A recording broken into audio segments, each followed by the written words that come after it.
다양한 요소가 있을 수 있는데 저는 취준생분들에게 제일 중요한 거는 끈기라고 생각해요. 물이 100도씨에서 끓는 것처럼 조금만 더 하면 이제 끌어낼 수 있는데 이게 조금 안 되다 보니까 힘들고 지겹다 보니까 하다가 그만두시는 분들이 많아요. 특히나 요즘에 공공기관 채용에 있어서 NCS라고 하는 필기를 준비할 때는 이게 긴 경우에는 3년까지도 있습니다. 그러다 보니까 좀 힘들죠. 컨셉을 잡으실 때 여러분들이 내가 무조건 잘하는 걸 컨셉을 안 잡으셔도 되고요. 저 같은 경우에는 나이가 되게 많이 먹고 취업을 했어요. 그럼 이걸 오히려 역이용할 수도 있습니다. 어차피 면접관 머릿속에 기억을 시키려면 안녕하십니까? 면접관님, 오늘 면접을 보러 온 지원자분들 중에 나이가 가장 많은 지원자 누구누구입니다 라고 하면 면접관의 머릿속엔 나이가 많다? 대신에 어떤 메시지를 전달하냐? 다른 지원자 대비 나이는 많지만 그에 비례해서 많은 경험들이 있다. 이 부분도 컨셉이 될 수 있으니까 여러분들이 다른 사람 대비 갖고 있는 차별성 아니면 특이성 이런 부분들을 좀 한번 생각해 보셔서 그걸 어필하시면 좋을 것 같습니다. 저는 사회 경험을 하는 게 좀 필요하다고 생각해요. 그렇다고 한다면 아주 작은 판매나 서비스 아르바이트지만 그런 것들을 통해서 나를 모르는 사람들, 내가 얘기했을 때 나를 거절하는 사람들과 어떻게 의사소통하고 어떻게 대인관계 스킬을 맺는 게 중요한지 그런 부분에 있어서 습득하시면 좋을 것 같습니다. 저 같은 경우에는 영업을 좀 했었어요. 실제 제가 자영업을 하면서 직접 세일즈를 했었고요. 그 다음에는 제가 프레젠테이션 회사에 들어가서 거기에서 내가 어떻게 좀 해보겠다라고 하는 그 프레젠터로서의 그런 부분도 좀 보여줬었고요. 가장 마지막으로는 제 연관된 전공인 부동산 쪽에 들어가서 거기에서 연구도 하고 그 다음에 거기에서 팀플레이도 하고 하면서 결국에는 그런 것들이 제가 취업하는 데 있어서 직접적인 도움이 됐다라기보다는 하나하나의 어떤 간접적인 도움이 됐거든요. 그래서 저는 예전에는 솔직히 저도 내가 예를 들어서 인사를 갈 거야 라고 하면은 인사에 관련된 경험, 경력을 쌓는 게 제일 좋다고 생각했거든요. 근데 제가 조금씩 일을 하면서 느끼는 건 그렇게 하나로 집중된 것도 좋지만 대학생이잖아요. 대학생의 특권이 무엇입니까? 다양한 경험을 할 수 있잖아요. 그래서 다양한 경험을 한 것도 여러분들한테 큰 도움이 될 수 있으니까 일단 여러분들이 저학년이라면 일단은 1, 2학년 때는 다양한 경험 그리고 3, 4학년 때는 취업, 직무에 연관된 경험에 타겟팅을 좀 해주시고 어쩔 수 없는 내가 고학년이다라고 한다면 여러분들이 주어진 취업 준비 기간 동안에 그 길이를 좀 보시고 내가 연관된 걸 갈 건지 아니면은 뭐 자격증을 딸 건지 이런 부분들로서 생각해 주시면 좋을 것 같아요. 저는 면접 컨설팅을 할 때 이렇게 메시지를 보내요.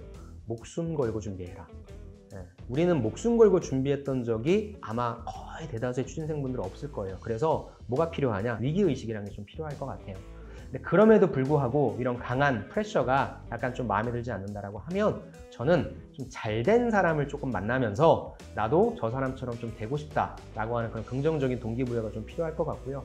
평가자들은 무엇을 보는 거냐면 여러분들이 그 답을 내는 논리적 사고 방식을 봅니다. 그러니까 여러분들이 걱정하시는 게 뭐냐면 내가 낸 게 야, 우린 이거 고민 안 해봤는 줄 알아? 다 해봤는데 안 돼. 이게 아니라 왜 그런 생각을 가졌는지에 대한 이유입니다. 그렇다면 여러분들이 나는 이렇게 해야 된다라고 하는 부분을 밝힌다? 그럼 그 이유를 들기 위해 뭘 알아야 돼요? 어떻게 비즈니스가 이루어지고 있는지에 대한 매일 체크를 해야 되겠죠. 그러니까 저는 신문을 보는 게 되게 중요하고요. 단 모든 기업을 이렇게 할 수는 없죠.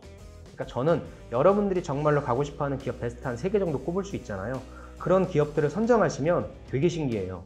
여러분들이 관심을 갖잖아요. 그럼 이제 그 기업에 대한 비즈니스 내용이 보이고요. 들려요. 기업 분석은 단 하루 만에 어디에서 주는 자료 가지고 완성되는 게 아니라 매일매일 조금씩 꾸준하게 업데이트 됩니다. 그런 내용들을 가지고 여러분들이 면접장 가시잖아요. 틀려도 좋은데 평가자가 어떤 걸 느끼냐? 와, 되게 열심히 준비하셨네요. 뭘 느낍니까? 저도 사실 평가자로 가거든요. 평가자로 가면 그 내용이 맞다 틀리다는 두 번째고요. 그래도 이 지원자는 우리 회사에 오려고 시간을 썼구나. 그게 평가자를 되게 많이 감동시키고요.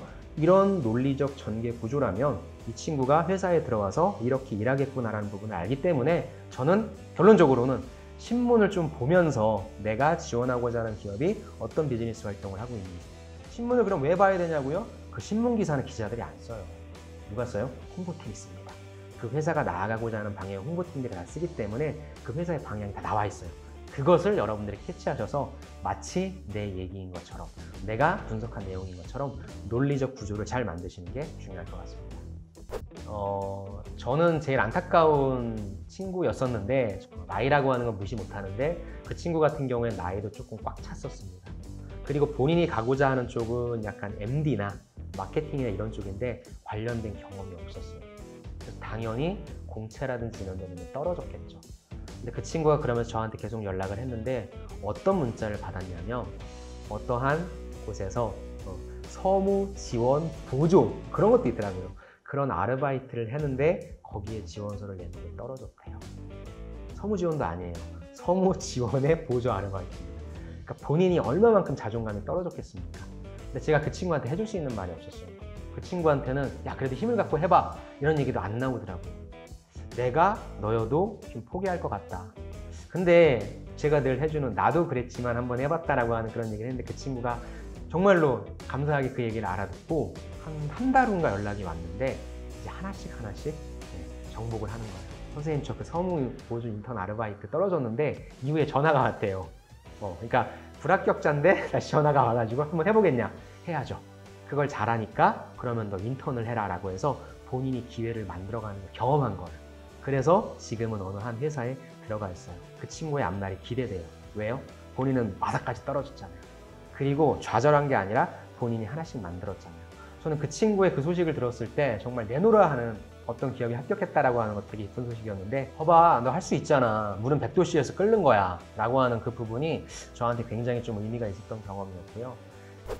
이렇게 좋은 자리로 여러분들 만나 뵙게 돼서 너무나 좋았고요. 마지막으로 제가 제일 좋아하는 문장을 좀 소개시켜 드리고 싶은데요. 바로 Hope for the best, plan for the worst입니다.